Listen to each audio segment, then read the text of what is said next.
Derecho Penal 2.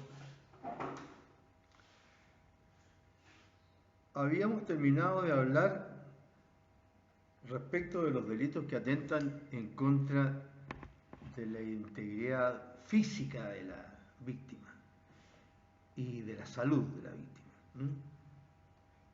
Y por eso que habíamos estudiado los delitos de homicidio y después los de lesiones. Y nos habíamos referido al duelo, para que tengan una idea de las figuras que este reglamenta. Ahora entonces nos corresponde referirnos a ese otro aspecto del ser humano, que es el aspecto intangible de los seres humanos. El honor, las emociones, etc. Y respecto de esto precisamente es que vamos a estudiar dos grupos de delitos que reglamenta el Código y que se refieren precisamente al honor de las personas, tanto al honor subjetivo, es decir, al honor mismo, lo que yo pienso de mí, como el honor objetivo, es decir, lo que los demás piensan de mí, la fama. El código nuestro no se refiere a estos atentados contra el honor en presencia o en ausencia, como lo hacen otros códigos, sino que hace una diferenciación del punto de vista de la tipicidad de los delitos respecto de la acción que se castiga y el verbo rector y la intención sobre todo.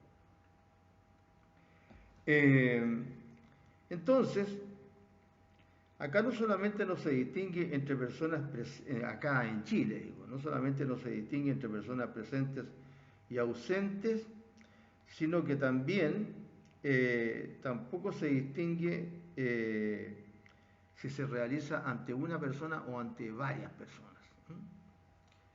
Por eso es que el honor del punto de vista de su rechazo, su castigo, cuando se realiza para ante muchas personas, es decir, a través de medios de comunicación, por ejemplo, entonces tenemos que ahí aplicar una ley especial, que es la ley sobre abuso de publicidad, que básicamente entre las varias correcciones que pudiera tener respecto de los artículos 4.12, calumnia, y 4.16, injuria, aumenta la sanción, aumenta la sanción generalmente en 1 grado. Bien, entonces estos delitos, como decía, atentan en contra de la integridad moral de las personas, en contra de sus valores éticos, en cuanto las personas somos miembros de un conglomerado social. Y acá el bien jurídico protegido es el honor, que, como les dije, puede ser visto desde dos puntos de vista. De un punto de vista objetivo, que se basa, como le dije, en la fama, en la consideración ajena, es decir, la consideración que los demás tienen de nosotros, y se refiere al prestigio, ¿no es cierto?, que podamos o no podamos tener, porque de repente a lo mejor no tenemos ningún prestigio tampoco. Se refiere entonces a la honra de las personas. El prestigio como honra de las personas. Y después, la apreciación, ¿no es cierto?, del bien jurídico protegido, este honor, ¿no es cierto?, también puede ser la apreciación o estimación que hace la persona de sus propios atributos morales, físicos o intelectuales. Es decir, es una autovaloración. Se refiere a la dignidad, al decoro, al honor. Se refiere precisamente al honor.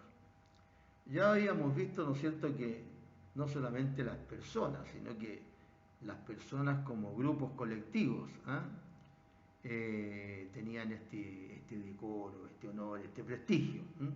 Ya habíamos visto que habían atentado en contra del prestigio, del honor, ¿no es cierto?, de la administración pública, por ejemplo.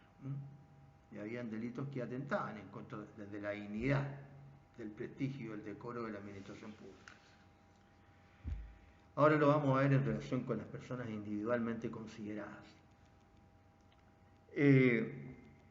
Entonces, como delitos contra el honor, el Código, como les dije, sanciona la calumnia primero en el 412 y siguientes, y después la injuria en el 416 y siguientes.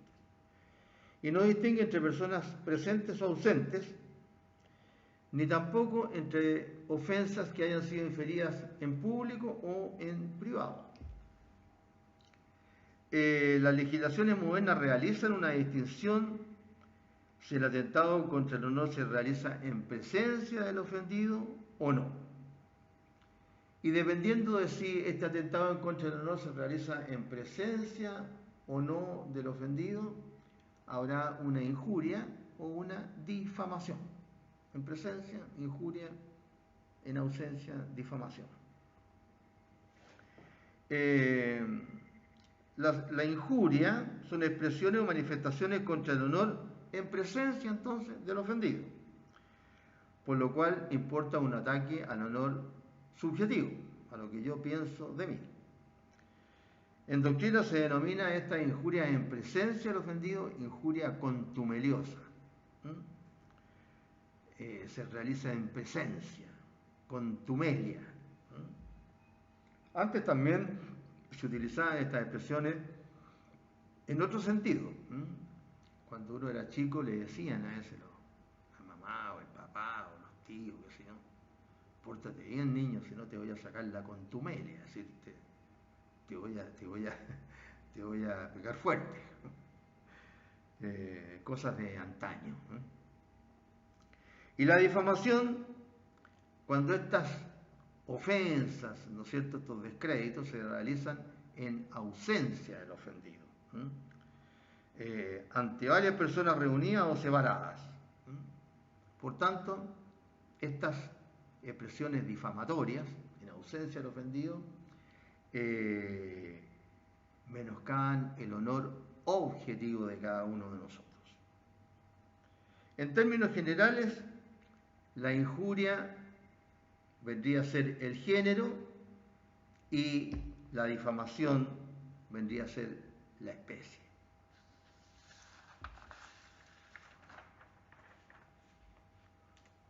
Entonces, vamos a referirnos a estos dos tipos penales en la forma en que el Código, ¿no es cierto?, los legisla y los sanciona. Artículo 412 del Código. Artículo 412.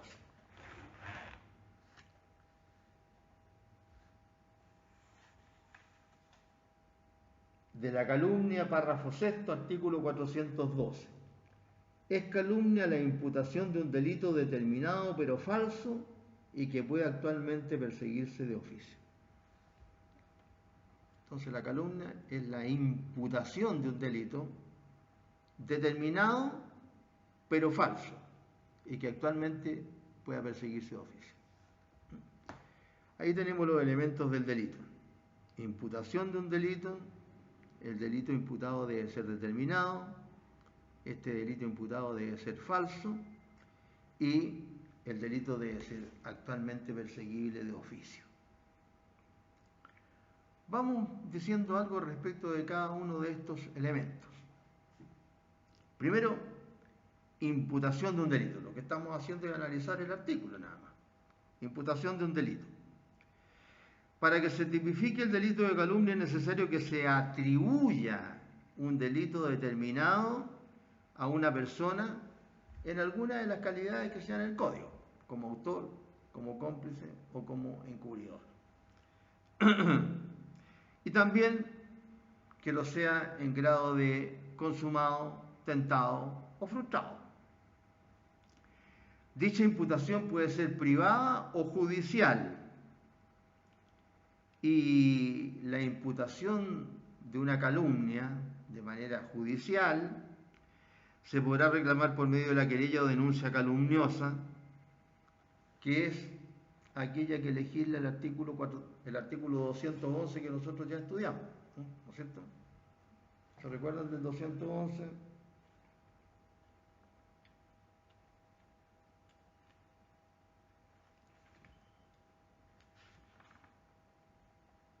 La acusación o denuncia que hubiera sido declarada calumniosa por sentencia ejecutoriada será castigada con presidio menor en su grado máximo y multa de tanto a tanto cuando versare sobre crimen, con presidio menor en su grado medio y multa de tanto a tanto si fuere sobre simple delito, y presidio menor en su grado mínimo y multa de tanto a tanto si se tratare de una falta.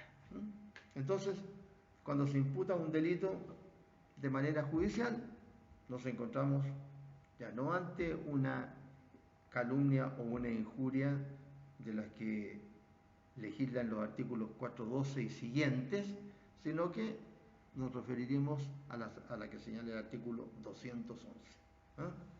La acusación o denuncia calumniosa. La imputación de una falta no constituye delito de calumnia, porque los artículos 413 y 414 se restringen a los crímenes y a los simples delitos. Claro, la imputación de una falta puede constituir acusación o denuncia calumniosa, es decir, la imputación, ¿no es cierto?, de un delito en forma judicial. Pero de acuerdo con el 412, no constituye un delito porque el 412 y el 416, es decir, la calumnia y la injuria, se refieren a simples delitos y crímenes, es decir, imputación de simples delitos y crímenes. La imputación dubitativa de un hecho punible tampoco constituye una calumnia, como si alguien afirma que determinada persona podría ser autora del delito que se persigue. No obstante, eventualmente podría constituir un delito de injuria. Que se dice que podría ser autora de un delito, a lo mejor, como no está firmándolo, no constituye calumnia, pero sí podría constituir injuria porque esa misma expresión, del punto de vista de la víctima, ¿no es cierto?, y de acuerdo con la intención del delincuente, la expresión proferida o la acción ejecutada puede ir en deshonra, descrédito o menosprecio, como lo veremos en conformidad con el artículo 416. Es decir, estas expresiones ofensivas en contra del honor objetivo y subjetivo, si no constituyen calumnia, de repente podrían constituir injuria. Podrían constituir injuria. Entonces eso en relación con imputar un delito. Imputar un delito es atribuirle a alguien un delito. Oiga, señor, usted cometió este delito. No tiene para qué ser abogado criminalista una persona para imputarle un delito a otro, como lo vamos a ver. Y decirle, usted cometió el delito que está, delito de tráfico de inmigrantes, que está tipificado y sancionado en el artículo tanto del Código Penal en calidad de autor y en grado de consumado. No, pero con las expresiones, ¿no es cierto?, que utiliza, se lo puede imputar. Se lo puede imputar. Segundo, el delito imputado debe ser determinado. Esta es una cuestión esencial. Es esencial el tipo que la acción punible que se imputa sea más o menos precisa, de modo de poder cuadrar esta imputación en alguno de los delitos que sanciona el Código, al menos en forma subjetiva. Porque la atribución de hechos indeterminados, ofensivos al honor, que por lo general denotan cualidades o condiciones de la persona afectada, importa más bien la comisión de un delito de injuria que un delito de calumnia. Como ahora están prohibidos los chistes, ¿no es cierto?, de cualquier cosa. No sé si uno de repente coloca un ejemplo y a lo mejor se encuentra con un problema. Un ejemplo para ilustrar, ¿no es cierto?, de que a lo mejor una imputación de alguna cualidad o defecto de una persona, a lo mejor no constituye un delito de calumnia, pero sí constituye un delito de injuria. Pero, ¿no es cierto?, nos tenemos que guardar los ejemplos porque de repente pueden herir a algún grupo etario de la población chilena.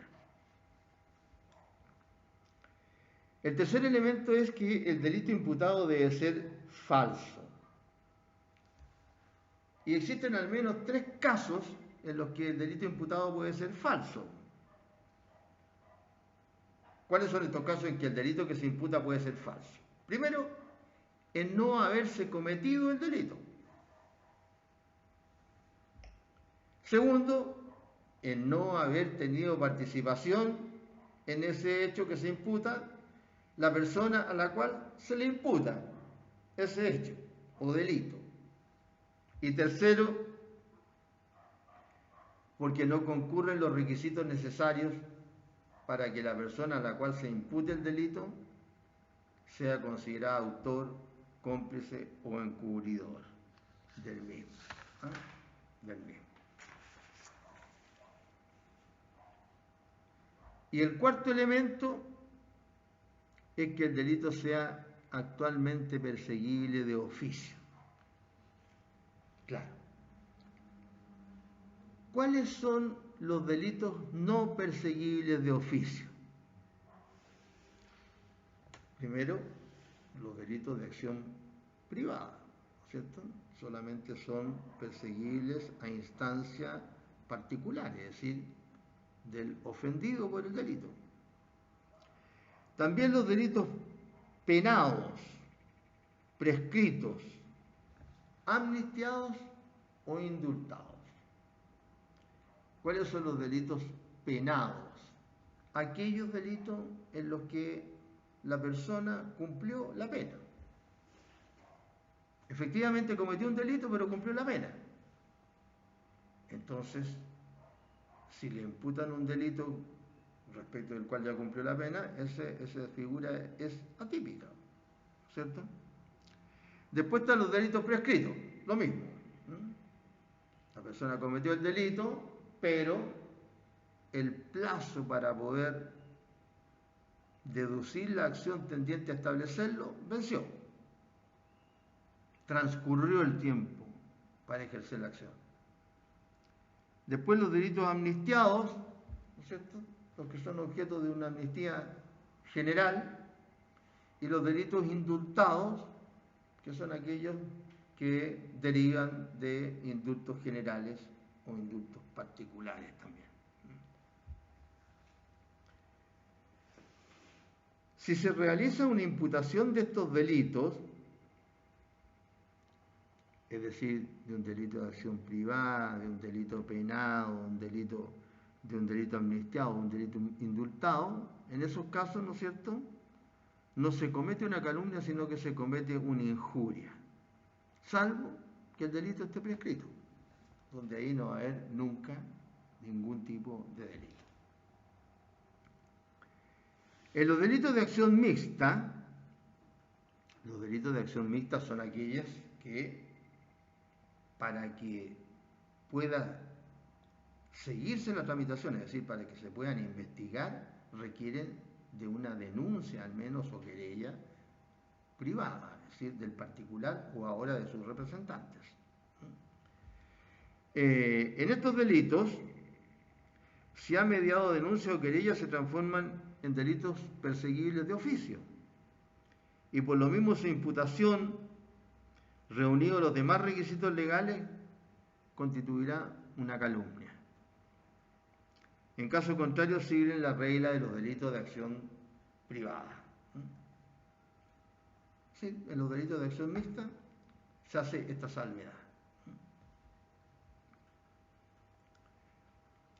Muy interesante es lo que se denomina la exceptio veritatis o la prueba liberatoria. Es decir, se imputa una calumnia,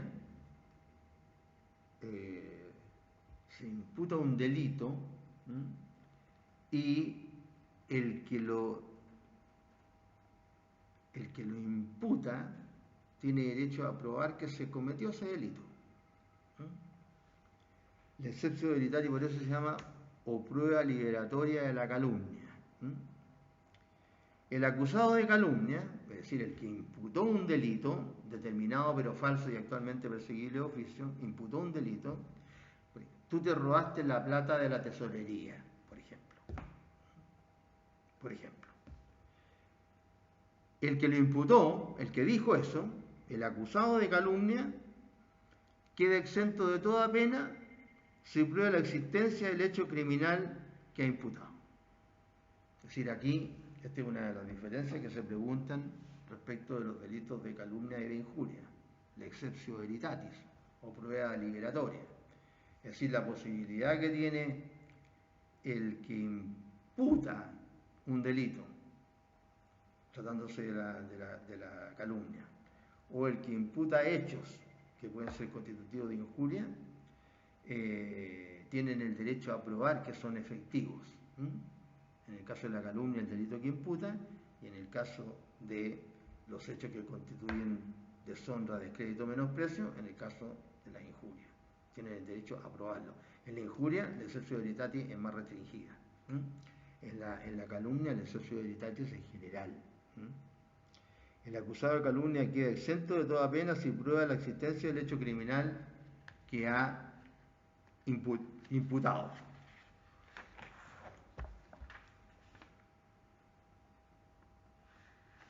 Que ha imputado.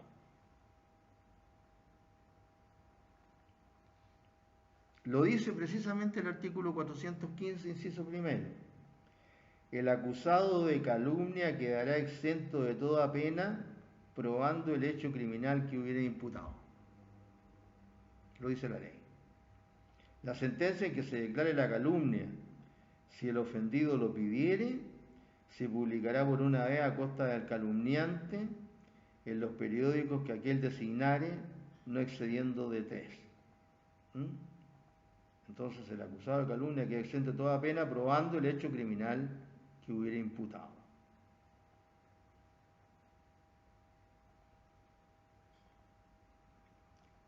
Entonces, por eso que si la sentencia declara la calumnia, o sea, se imputó un delito que no ocurrió, el ofendido, si lo pide, tiene derecho a que se publique por una vez a costa del calumniante en los periódicos con que él designe, no excediendo de 3.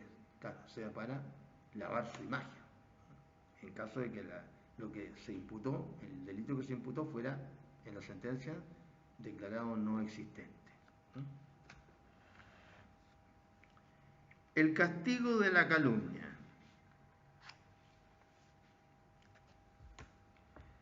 El Código Penal castiga más severamente la calumnia que la injuria y atiende al menos a 2 elementos para castigar la calumnia. Primero, si es que se propaga por escrito y con publicidad, y segundo, si es que se imputó un crimen o un simple delito. La sanción del delito depende de un elemento externo, de la forma en que se realiza la imputación, y de un elemento interno, la naturaleza de la imputación misma. Es decir, si se trata de un crimen o de un simple delito. Por eso el artículo 414 dice: no propagándose la calumnia con publicidad y por escrito será castigada con las penas de reclusión menor en su grado mínimo y multa cuando se imputare un crimen, y con la de reclusión menor en su grado mínimo y multa si se imputare un simple delito. Y luego, el artículo 415 señala: el acusado de calumnia quedará exento de toda pena probando el hecho criminal que hubiera imputado. Pero en relación con la sanción, ¿no es cierto?, esos son los elementos que se toman en cuenta.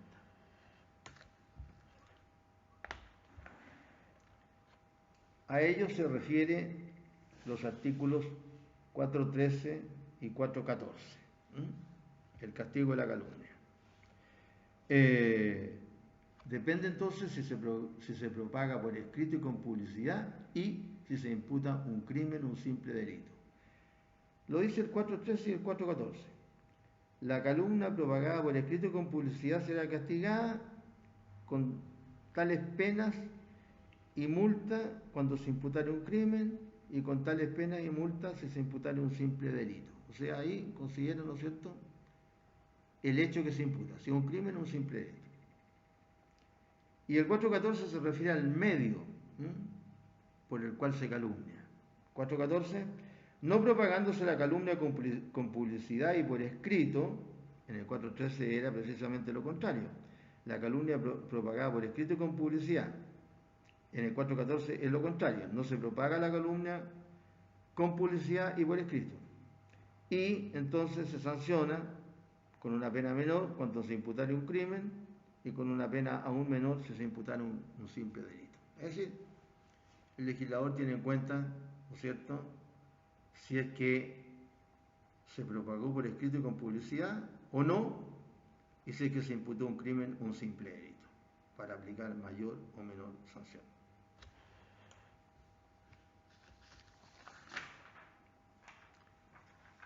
Las injurias. Las injurias. Las injurias aparecen ahora legisladas en el artículo 416.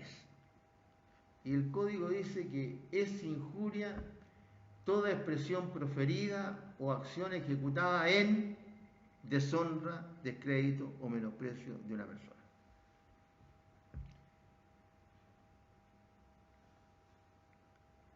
Es una modalidad genérica de los delitos contra el honor. Al igual que en la calumnia, los sujetos activos y pasivos son indeterminados. El delito de injuria puede ser cometido por cualquier persona y contra cualquier persona. Se plantea un problema en relación con las personas jurídicas y con aquellas personas que no están en condiciones de comprender los dichos en su contra, como por ejemplo los muertos, o las cosas que son símbolos. La jurisprudencia, como es más o menos común en Chile, ¿no es cierto?, ha tenido posiciones divergentes, contrapuestas a veces, respecto de si se pueden o no ofender, injuriar a las personas jurídicas o a los muertos. Nosotros vimos por ahí un delito que tenía por objeto ofender la memoria de los muertos, ¿no es cierto?, que tenía que ver con esos agravios en contra de los sepulcros, ¿no es cierto? Claro, es una forma de ofender la memoria de los muertos. Es difícil, ¿no es cierto?, sancionar por injuria respecto de las personas jurídicas. Se discute atendiendo a las teorías de la personalidad, de la ficción y de la realidad.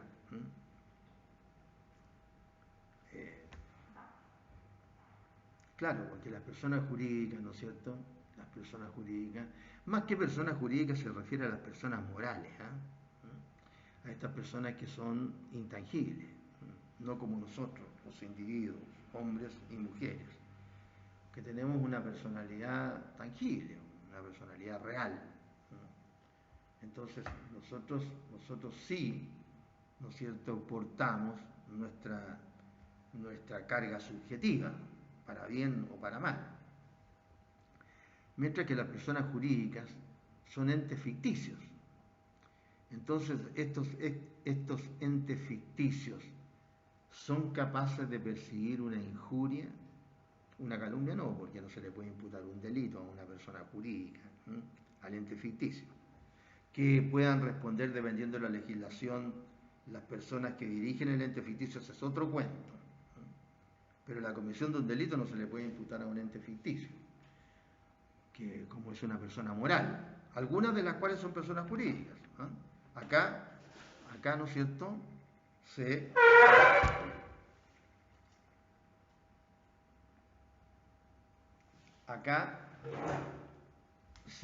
sufrimos un percance. Acá, ¿cómo se llama? Se considera el hecho de que algunos de los grandes problemas que plantean las personas jurídicas son precisamente qué delitos pueden cometer. Otro de los grandes problemas que plantean las personas jurídicas es qué sanciones se le pueden aplicar, ¿no es cierto? Entonces, es una cuestión complicada, complicada. Lo que sí se puede afectar es el nombre de una persona ficticia, ¿no es cierto? El nombre. Claro, eso sí, el nombre, la marca, muchas veces. Claro, si por ejemplo se dice que, por ejemplo, bien clarito, por ejemplo, si se dice que la Coca-Cola o la Pepsi-Cola estuvo adulterando los elementos con que se compone la bebida, se podría, ¿no es cierto?, estar injuriando a la persona jurídica, pero ¿sufre los mismos daños la persona jurídica que la persona natural? Parece que no, ¿no es cierto? Porque no tienen alma, no tienen alma. Aunque pareciera que sí, ¿cierto? El alma de la Universidad de Chile, por ejemplo, de la Universidad de Tarapacá, pero después el alma de otras personas que son personas morales, el alma de la Coca-Cola, bueno, y ahí ya no, parece que no hay mucha alma, ¿no? Bueno, persiguen el lucro, ¿no es cierto? Bueno, pero por ahí saldrían los ejecutivos diciendo, no, también perseguimos una buena imagen porque vendemos un buen producto, etc. Pero es complicado, entonces se plantean los problemas y se van a tener que resolver caso a caso. Esa es la idea. Entonces hay discusión respecto a las personas jurídicas si pueden ser o no objeto de injurias. De calumnias no, porque como digo, no pueden cometer delito. En el caso de algunos símbolos patrios, existe alguna forma de reconocimiento en la Ley de Seguridad Interior del Estado y en el Código Penal también, ¿no es cierto? Respecto de ciertos símbolos patrios. La Ley de Seguridad Interior del Estado dice que se comete delito cuando se ofende, ¿no es cierto?, los símbolos patrios, el himno nacional, etc. Y estamos viviendo una época en que no se respeta nada, porque cualquiera sea el credo que pueda tener una persona o no tener ninguno, sacar a Jesucristo crucificado de una iglesia, tirarlo al suelo, patearlo, etc., y quemarlo encima, ofende incluso a los que no profesan ese credo, porque ya son símbolos, ¿no es cierto? Símbolos. Si no se les rinde pleitesía, por lo menos no le hagamos nada nomás, ¿no? Pero tampoco lo ofendamos. El sujeto pasivo es la persona, por lo que las injurias dirigidas contra los muertos no quedan comprendidas en esta disposición. Claro, los muertos son cosas. Por eso que cuando en medicina legal, ¿no es cierto?, los peritos se refieren, o los jueces se refieren al cadáver, se refieren a los restos de una persona. El cadáver son los restos de lo que queda de uno. La persona ya no está, se fue de ahí. Algunos, según sus creencias, creerá que está en una etapa de transición, y si fue muy bueno se va a convertir en algo mejor, y si fue muy malo se va a convertir en un chinche, qué sé yo. Otros, ¿no es cierto?, que no creen en nada, dicen que el muerto se va al hoyo nomás, ¿no? Se va al hoyo. Y otros creerán en la reencarnación, etc. Pero los restos, que son apreciables por los sentidos de los seres humanos vivos, eso no son personas ya, son cosas. Dejaron de ser personas. No nos olvidemos que el propio Código Civil, cuando se refiere al término de la persona, se refiere a la muerte natural, ¿cierto? Y dice que la persona termina con la muerte. Y después ahí hay una cuestión de tipo legal que dice relación con la muerte presunta, pero eso ya es otro cuento. Es otro cuento. pero se está refiriendo a alguien que no dejó de existir. O sea, que dejó de existir, perdón. Los muertos no son personas y las cosas son susceptibles de ser injuriadas solo cuando representan un símbolo, como ocurre con la bandera, el escudo nacional o los estandartes nacionales que a veces aparecen, por ejemplo, en la parada militar. En el caso de los herederos ocurriría algo confuso, porque el Código Penal en el antiguo artículo 424, que está hoy derogado, permitía a algunos herederos interponer las acciones de injuria o calumnia, pero esta disposición no distinguía si la ofensa debía ser cometida en vida del causante o si también podía accionarse cuando se ofendía su memoria. En todo caso, la ambigüedad terminó con la derogación de la disposición. Claro, antes el artículo 424 le daba, ¿no es cierto?, acción a los herederos del difunto para que durante un tiempo, ¿no es cierto?, un año, pudieran interponer la acción de injurias en contra de la persona muerta. Lo que no distinguía era si la injuria tenía que proferirse respecto de cuestiones que había hecho, dicho, etc., el muerto, o si también podía hacerlo una vez que, mientras estaba vivo, o si también podía hacerlo cuando ya estaba muerto. Entonces al final era bastante confuso el artículo y terminó derogándose. El artículo 424. Y si ustedes se fijan, el 424 dice, derogado por la ley 19.806 del año 2002, en el Código. En caso de las personas que no tienen la capacidad de darse cuenta de manifestaciones de su descrédito o deshonra, no pueden ser sujetos pasivos de estos delitos, también se opina. También discutible, también discutible. Ahora hay normas nuevas, ¿no es cierto?, respecto de las personas para los efectos de ejercer la acción, ¿no?, en este sentido.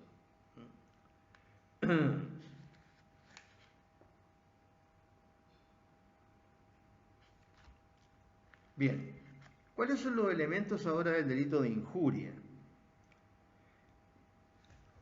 El primer elemento es cómo puede realizarse, ejercitarse esta acción, estas injurias, ¿no? Pueden hacerse a través de una expresión, ¿no?, o también de una acción. Por eso se habla de expresión proferida o acción ejecutada, ¿no?, sea verbal o sea escrita, la expresión. Le pueden decir algo a uno injurioso. Hay cuestiones que de por sí son injuriosas, ¿no es cierto?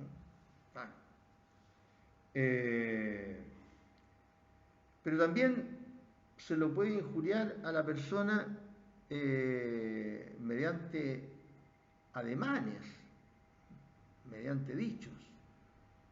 Hay varios ademanes, incluso, como siempre pasa en este país, algunos importados, ¿no es cierto? Claro, importados por los países que son los reyes del cine y de la televisión. ¿Por qué? Porque resulta que los actores de esos países utilizan estos ademanes y son películas que a la final terminamos viendo en todo el mundo. Entonces, claro, también se quedan estos ademanes, ¿no es cierto? Porque pueden haber ademanes nuestros, pero como no hacemos películas, o si hacemos películas en el resto del mundo, no sé si las verán, salvo una que otra premiada por ahí. Entonces, ¿qué ademanes podemos pegarle a los demás? Si no se sabe cuáles son nuestros ademanes para injuriar, prácticamente.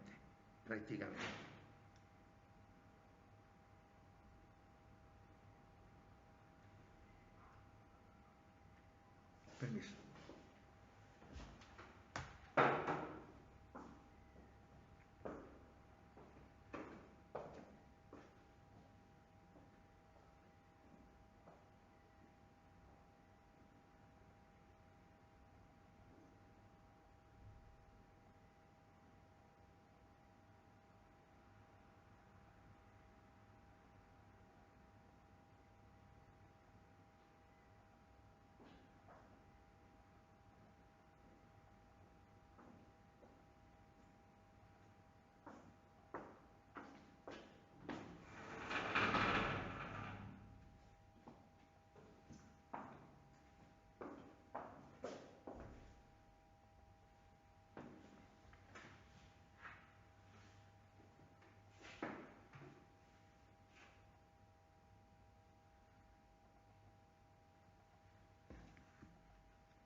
Entonces, toda expresión proferida o acción ejecutada.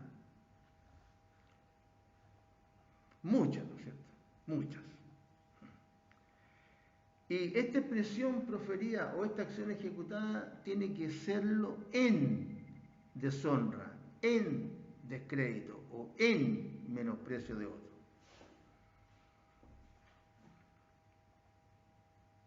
Por eso que el tercer elemento es el ánimo de injuriar. Debe hacerse con este ánimo de injuriar.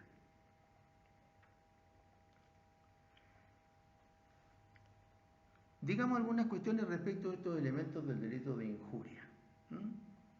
Primero, la expresión proferida puede ser verbal o escrita, ¿no es cierto? Y la acción ejecutada, bueno, eso es una acción, ¿no es cierto? Una acción, que puede ser un ademán, como les decía recién. Se refiere a toda expresión proferida con ánimo injuriante. La acción dice relación con las vías de hecho, señas y ademanes que representan insultos o manifestaciones deshonrosas. Las omisiones también pueden constituir el delito de injurias, como por ejemplo, el no realizar un acto determinado puede acarrear efectos injuriosos. Dejar a una persona con la mano extendida al saludar. Claro, tiene que hacerse con ese ánimo, ¿no es cierto? Y este ánimo de injuriar no solamente lo califica el que lo hace, el injuriador, sino que también lo califica el injuriado. El injuriado. Me explico. De repente una misma expresión del punto de vista del sujeto pasivo, del punto de vista del que la recibe, puede que tenga una diferente calificación. Si un amigo, por ejemplo, un amigo, le grita de una vereda a otra, o dentro de un recinto terminado, etcétera, delante de otras personas, ¿cierto? Le dice: eres un poco hombre porque no fuiste a la fiesta de anoche. Y si son amigos, el supuesto injuriado va a entender que su amigo le está diciendo que es un poco hombre porque no fue a la fiesta y porque lo echó de menos en la fiesta, qué sé yo. Pero si es una persona que no tiene buenas relaciones y mejor dicho, si es un enemigo, entonces el que recibe esa expresión va a pensar que lo está injuriando. Bueno, yo le pongo en términos bastante simplones, porque normalmente se dicen cosas un poco más pesadas que esas, ¿no es cierto? Eres un... porque no fuiste a la fiesta de anoche. ¿Me das cuenta? Entonces, de repente es el ánimo el que tiñe de delito a la conducta. El ánimo. Si no hay ese ánimo, no hay delito. No hay delito. Por eso que cuando se defiende a una persona imputada de injuria, normalmente se hace presente que el ánimo del supuesto injuriador no era el de injuriar, era otro. Por eso que hay varios ánimos. El ánimo yocandi, que es el que más se utiliza, que es el ánimo de jugar, el ánimo juguetón. No, si le estaba haciendo una talla, no lo quería injuriar, le estaba haciendo una talla. Claro, pero esa talla también la califica, ¿no es cierto?, el injuriado. Él es el que califica si le cayó pesada la talla o no. Y si le cayó bien pesada, para que constituya injuria. Entonces, es difícil muchas veces ese ánimo. O sea, establecer el ánimo. Entonces, tiene que serlo este ánimo en deshonra, descrédito o menosprecio de otro. Es indispensable que exista este objetivo o intención en la expresión, acción u omisión, porque la injuria es un delito formal. No importa si efectivamente se causa la deshonra, el descrédito o el menosprecio.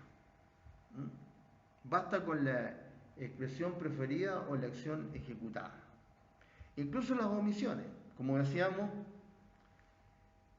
en una ceremonia pública. De hecho, hay sentencias que han acogido esta opinión jurídica, en el sentido de sancionar a alguien, por ejemplo, que dejó en una ceremonia pública con la mano estirada a otro.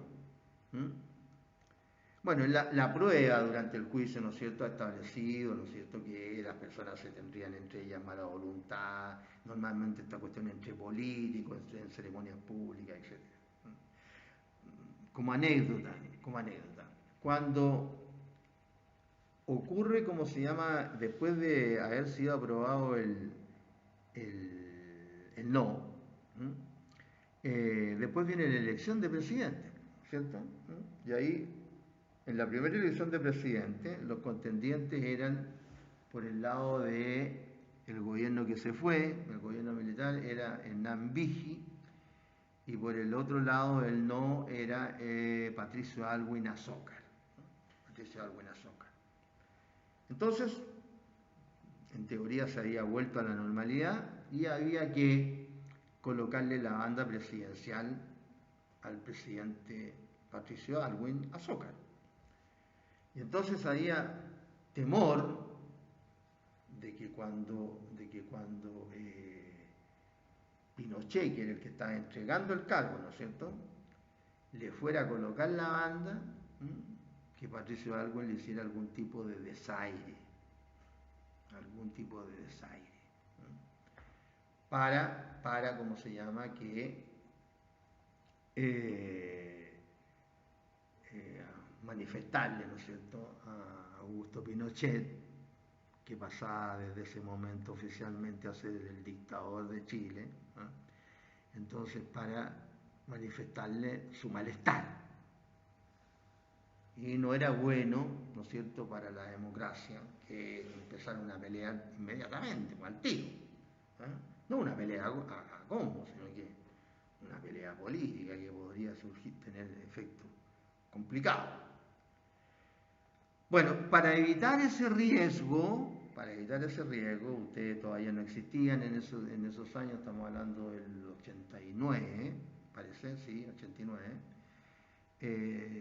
Ya se había elegido el Parlamento, ¿no es cierto? Se habían elegido a los representantes del Parlamento y se habían elegido los puestos ya en el Parlamento. Imagínense los políticos tan desesperados por tomar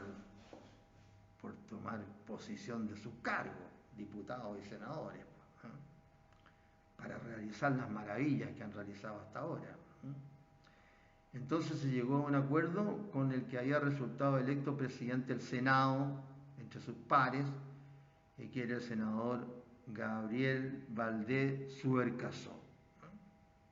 Y entonces fue no Pinochet, sino que Gabriel Valdés, presidente del Senado, el que le colocó la banda presidencial a su correligionario Patricio Aylwin. Es decir, un demócrata cristiano le colocó la banda al otro. Así que no hubo problema.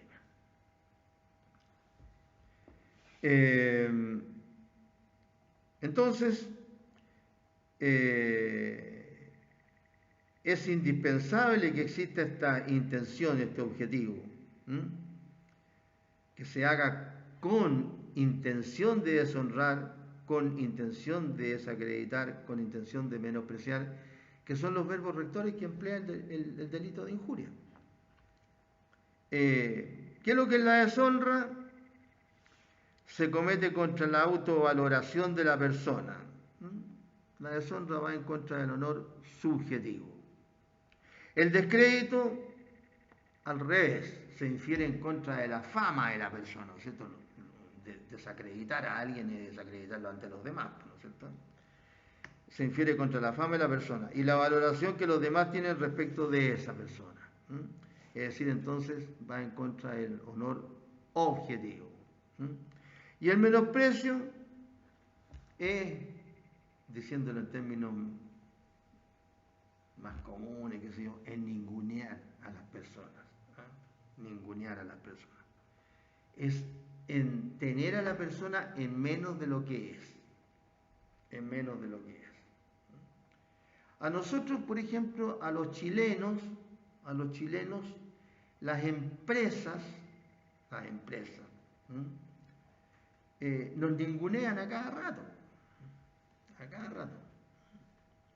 De repente ustedes llaman a una empresa, me estoy acordando en este momento, por ejemplo, de BTR, o Latam, que ahora es de los brasileros, porque tienen el 51%. Y el que tiene el 51% es el que manda. El otro podrá tener un 49, muy grande el número, pero si es menos que el 50, no manda. Así que la empresa es de ¿quién? De Brasil. Y en esas dos empresas, BTR y ¿cómo se llama? Y Latam, hay otras, pero me estoy acordando de ellas en este momento. No ningunea, porque por ejemplo, si hay algún problema de usted como cliente con la empresa, usted quiere hacer algún reclamo y le contesta una voz de mujer normalmente, le dice, ¿qué cara chico? ¿Con quién hablo? Porque quiero hacer un reclamo acá en Chile. ¿Estaba hablando con Venezuela? ¿O estaba hablando con Colombia, chico?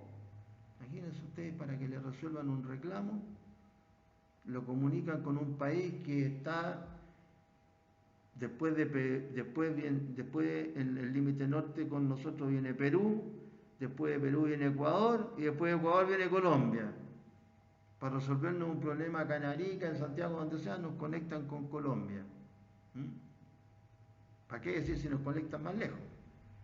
Por lo menos las empresas tienen la deferencia, por lo menos, de contratar empresas que en países que hablan la lengua nuestra, porque ya sería el colmo, ¿no es cierto?, que nos contestaran, no sé, pues en chino, o en francés desde Haití.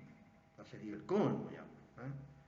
Pero por eso que, ¿no es cierto?, nos ningunean, porque nos mandan a hacer un reclamo, a hablar con personas de otro país que no solucionan ningún problema, porque están para eso a los finales, creo yo, para no solucionar ningún problema. Claro.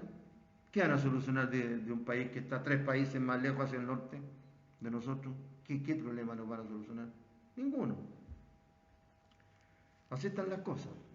Ahora todo tiene la culpa de la pandemia, pero esto de contratar, ¿no es cierto?, trabajadores externos que nos atienden de otros países, esto está antes de la pandemia. Está antes de la pandemia. No sé qué es lo que dirán los abogados laboralistas respecto de esa cuota de trabajadores extranjeros que pueden trabajar, que pueden contratar las empresas, porque vaya a saber usted la cantidad de trabajadores que trabajan en estos rubros, a lo mejor son más que la gente que trabaja aquí en Chile, de chilenos. Entonces, en el fondo, nos ningunean. Eso quiere decir menosprecio. Tener a una persona en menos de lo que se merece. No tiran para abajo. La tiran para abajo la persona. La ningunean. Sí, ese es el término perfecto. Eso es menosprecio. La injuria es un delito formal, se perfecciona sin importar si se causa alguno de estos 3 efectos. No se requiere que se produzcan los efectos lascivos en la persona, es suficiente con que exista el ánimo. Claro. Los efectos lascivos o lesivos, porque puede darse también un caso de efecto lascivo. Más bien serían lesivos en la persona. Porque es el injuriado el que califica de injuria la expresión proferida o la acción ejecutada. Hay algunas, sobre todo, expresiones proferidas que incluso salen en los medios de comunicación de masa, que basta leerlas para darse cuenta que son injuriosas para cualquier persona, que lo traten de la manera que lo tratan en un momento determinado. Pero igual hay que probar el ánimo, Pero es el injuriado el que califica la injuria. Él dice, no, esto a mí me causa un descrédito, un menosprecio, una deshonra. Él es el que lo califica. Entonces el elemento subjetivo es el más importante en el caso de las injurias. ¿Y el elemento subjetivo cuál es? En el caso de la injuria, el ánimo de injuriar. El tan conocido animus injuriandi. Si no existe el ánimo de injuriar, no hay delito de injuria. Por eso que la injuria la califica la víctima, como les decía yo. Si existe otro tipo de ánimo, no existe tampoco el delito de injuria. Como también les dije, como si el ánimo de informar, el ánimo de narrar, el ánimo de jugar, etc. No hay injuria. Si existe otro ánimo. El ánimo de injuriar corresponde al dolo común, que se refiere al conocimiento del significado injurioso de las expresiones o acciones ejecutadas. Y también la voluntad de proferirla con ese propósito injurioso y no otro. Es decir, conocimiento y voluntad, los elementos del dolo, ¿no es cierto? En este caso respecto de las injurias. Conocimiento del significado injurioso de las expresiones, acciones o omisiones y de la voluntad de realizarlas, las expresiones, acciones u omisiones. Frente al sentido gramatical de la palabra debe prevalecer el sentido o intención, salvo que las expresiones de por sí sean injuriosas, en donde se presume el carácter ofensivo de una expresión proferida. Esto, según lo que me ha tocado ver en la práctica, no es tan así. Me ha tocado, como se llama, participar a través de mi vida profesional en varios juicios sobre injurias y expresiones que son injuriosas, expresiones por los diarios que son injuriosas para cualquier vecino, en el tribunal han terminado no siendo injuriosas. Sobre todo, en este delito en el que se requiere que uno de los elementos fundamentales de la prueba, que es la prueba de testigo, ¿no es cierto?, declare sobre intenciones. Porque si una persona le dice a otra, oye, desgraciado, abandonaste a tu mujer, por ejemplo, con ánimo de injuriarlo, porque no es ni desgraciado ni abandonó a la mujer.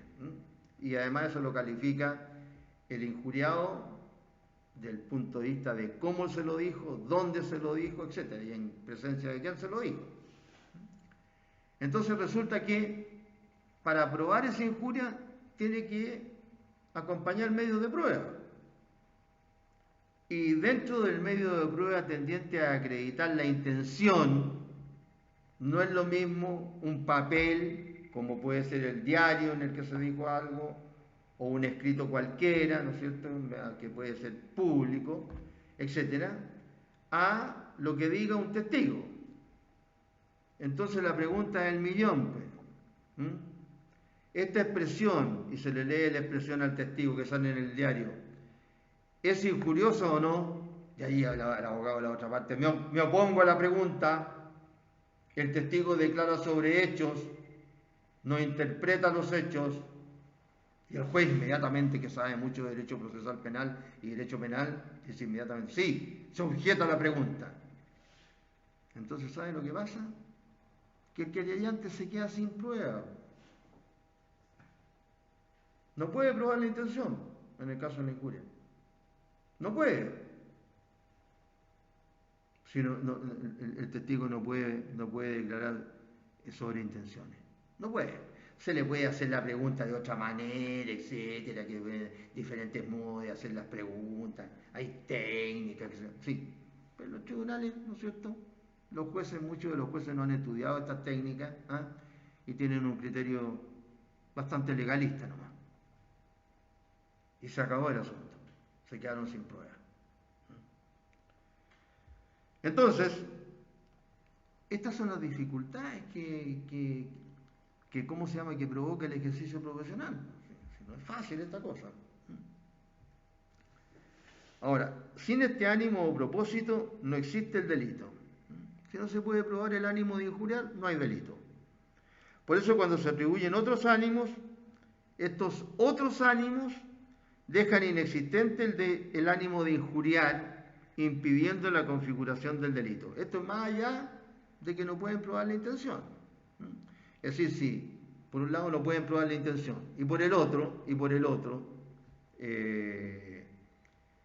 si prueban otro ánimo, ¿no es cierto?, que tenía en la persona que, de la expresión proferida a la acción ejecutada, que tenía otro ánimo de jugar, de comentar, de narrar, entonces tampoco es delito.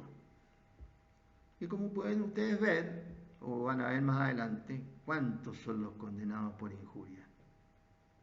¿Cuántos? Entonces, estos otros ánimos distintos de injuriar pueden ser, por ejemplo, ánimo de divertirse, el ánimo yocandi, ánimo de contar o de relatar, ánimo de corregir o enmendar, ánimo de defender, ánimo de informar y aconsejar, y ánimo de criticar y censurar. Es decir, si se prueba cualquiera de esos otros ánimos, entonces no hay delito de injuria. En el delito de injuria no se aplica el exceptio veritatis por regla general, pues basta la existencia del ánimo para que se cometa el delito. Claro, eso es en la teoría penal. Claro, en el caso de las calumnias, nosotros veíamos que la persona probando el hecho que imputaba, ¿no es cierto?, quedaba exento de la calumnia. Si alguien le imputaba a otro que se había robado la plata de la tesorería y probaba que se había robado la plata de la tesorería, la excepción liberatoria, ¿no es cierto? Exceptio veritatis, la excepción de verdad. Quedaba liberado, ¿no es cierto? Bien, en el caso de la injuria existe también la exceptio veritatis, pero acotada a los funcionarios públicos y respecto de hechos relativos a su cargo. Fuera de eso, no hay exceptio veritatis. Lo dice la ley en el 420. Hay una gran diferencia en el exceptio veritatis, le dije al comienzo, entre la calumnia y la injuria. Al acusado de injuria no se admitirá prueba sobre la verdad de las imputaciones, sino cuando éstas, es decir, las imputaciones, fueran dirigidas contra empleados públicos sobre hechos concernientes al ejercicio de su cargo. Así que cuando a un empleado público le imputan algún delito, ese sí que puede, ¿no es cierto?, en ese caso se puede probar la verdad de lo que se imputó. En este caso será absuelto el acusado si probare la verdad de las imputaciones, dirigidas contra empleados públicos sobre hechos concernientes al ejercicio de sus cargos. Claro. Igual veíamos que los diarios ya en los últimos años, ¿no es cierto?, venían tomando muchos resguardos para dar algunas noticias respecto de empleados públicos que habían metido las manos, ¿no es cierto?, habían metido las manos en los fondos públicos. Entonces había que, ¿cómo se llama?, que dar la noticia de tal manera que el acusado después no fuera a presentar querella encima en contra de los medios de comunicación, que salía suelto por un tecnicismo legal, a pesar de que todos sabían, pero no se había podido probar por lo engorroso de nuestro sistema lo que había ocurrido. Imagínense ustedes que en la municipalidad de San Ramón, en Santiago, hay el alcalde, ahí está, con todas las pesquisas que le han hecho los medios de comunicación, ahí está. Cada cierto tiempo la prensa pregunta así, tirándolo al voleo, para ver si le da una respuesta el que tiene el monopolio de la investigación en Chile, es decir, el Ministerio Público. Ahí está, el alcalde. Hay algunos funcionarios públicos trabajando en la municipalidad con anotaciones por narcotráfico, por sentencias condenatorias. ¿Qué tal? Ahí está. Otros se han tenido que ir porque, bueno, más que nada por la presión de la gente. Y encima siguen, ¿no es cierto?, amenazando a personas, incluso alcaldes de otras comunas de ahí cerca, de San Ramón. Estamos viviendo un mundo complicado, complicadísimo. Ya el narcotráfico se metió, no sabemos hasta dónde. En el delito de injuria no se aplica el exceptio veritatis por regla general, entonces, salvo el caso que les acabo de leer cuando se dirijan, ¿no es cierto?, en contra de funcionarios públicos por hechos ocurridos en el ejercicio de sus cargos. ¿Qué otra cosa podemos decir de las injurias? La clasificación, de acuerdo a la forma en cómo se manifiestan, de palabra o de obra. De palabra o de obra. Y de palabra puede ser escrita o verbal. Y de obra, ¿no es cierto?, por acción o por omisión. Después el Código Penal, ¿cómo las califica? Las califica de graves, de leves y de livianas.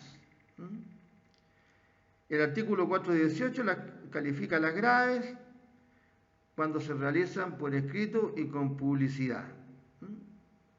Esas son las graves. Las leves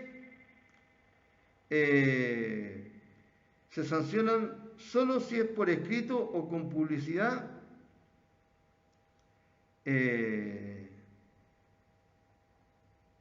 pero se trata de hechos de menor categoría, pero por escrito y con publicidad. Y las livianas son las injurias que no son graves y que son sin publicidad y no por escrito.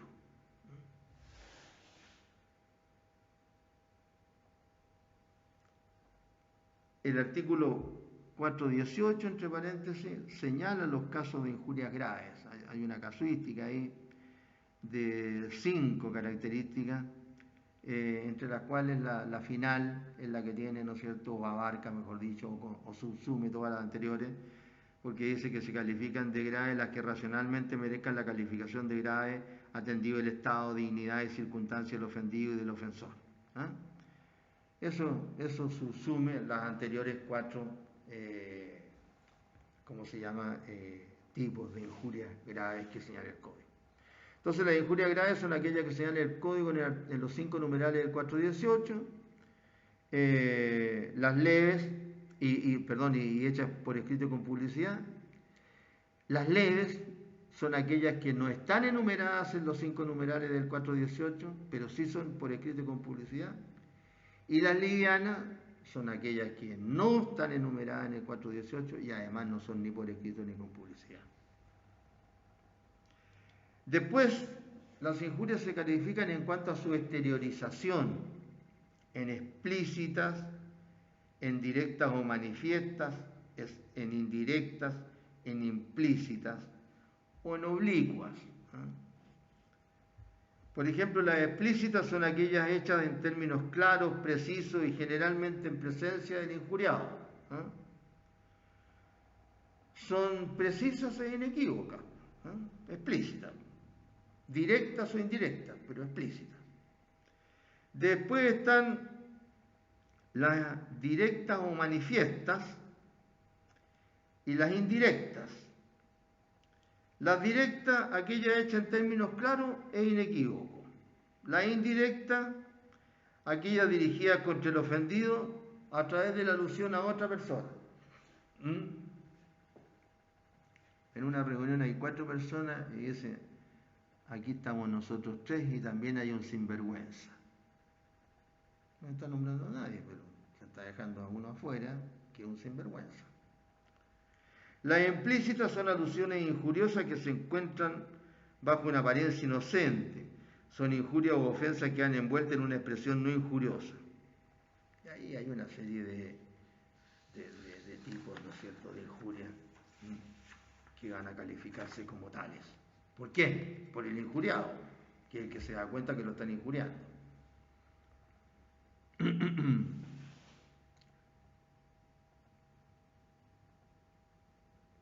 Bien, la exceptio veritatis en la injuria ya le explicamos.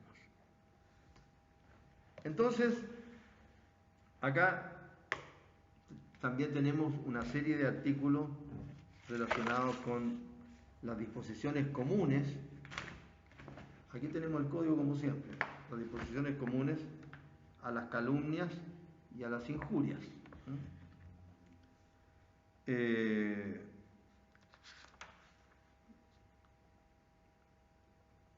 Artículos 421 hasta el artículo 431. Hay algunos artículos que merecen alguna explicación, alguna alusión.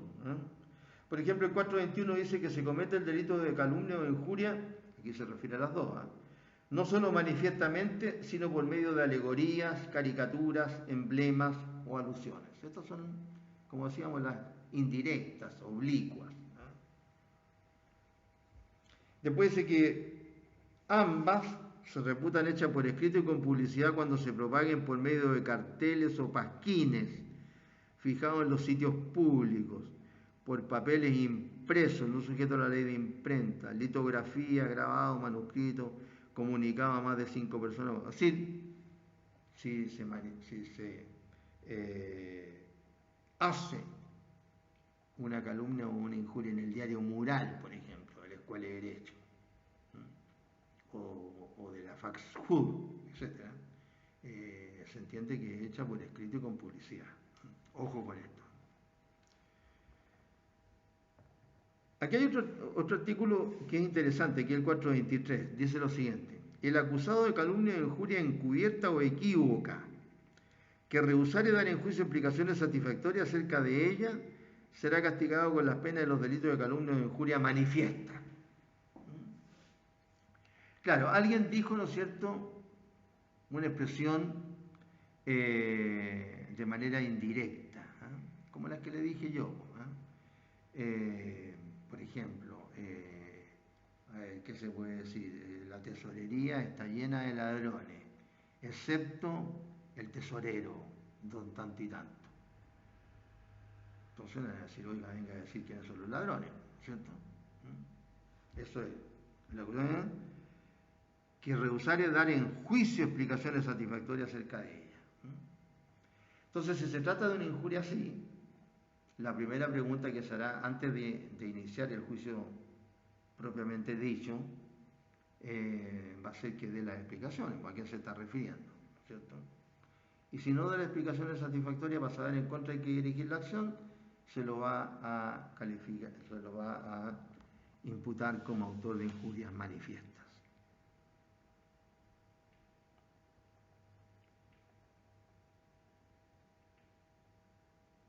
Después la ley se refiere a las calumnias e injurias publicadas por medio de periódicos extranjeros que pueden ser acusadas del territorio chileno,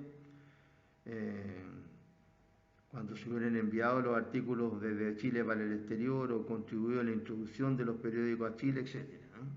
Es decir, cuando de alguna manera haya tenido participación, ¿no es cierto?, el que injuria desde Chile o hacia Chile. La calumnia o injuria causada en juicio se juzgará disciplinariamente por el tribunal que conoce de la causa, sin perjuicio del derecho del ofendido para deducir, una vez que el proceso haya concluido, la acción penal correspondiente. Claro, son esas injurias que se vierten, ¿no es cierto?, durante la tramitación de los juicios, de manera escrita o de manera verbal, ¿no es cierto? Ahí se va a juzgar disciplinariamente, salvo el derecho del ofendido para deducir, una vez que el proceso haya concluido, la acción penal correspondiente. Todo considerando el plazo de prescripción, evidentemente.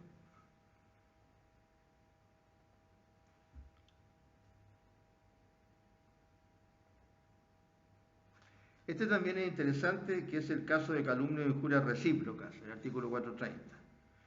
Cuando se trata de calumnia e injurias recíprocas se produjo una compensación más bien de carácter matemático, porque dice, hay calumnias o injurias recíprocas, entre injuriador e injuriado o entre calumniador y calumniado. 1. Si las más graves de las calumnias o injurias recíprocamente inferidas merecieran igual pena, el tribunal las dará todas por compensadas. Todas tienen la misma pena, se compensan todas.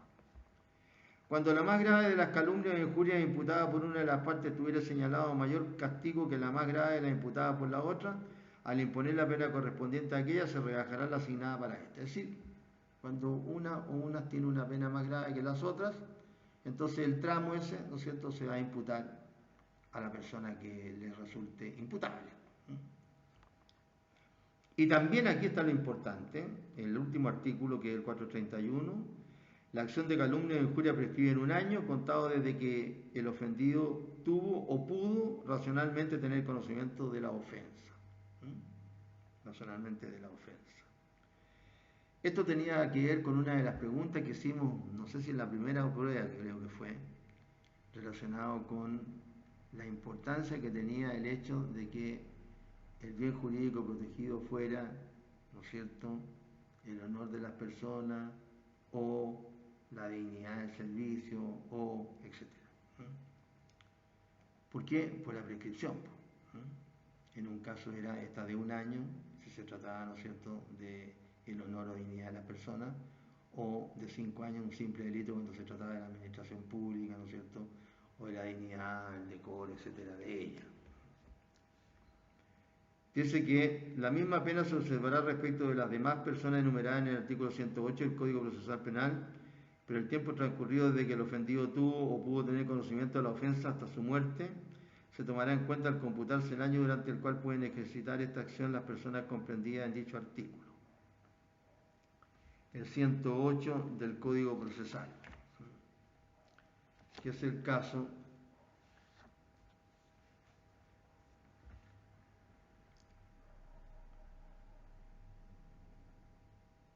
de las víctimas del delito.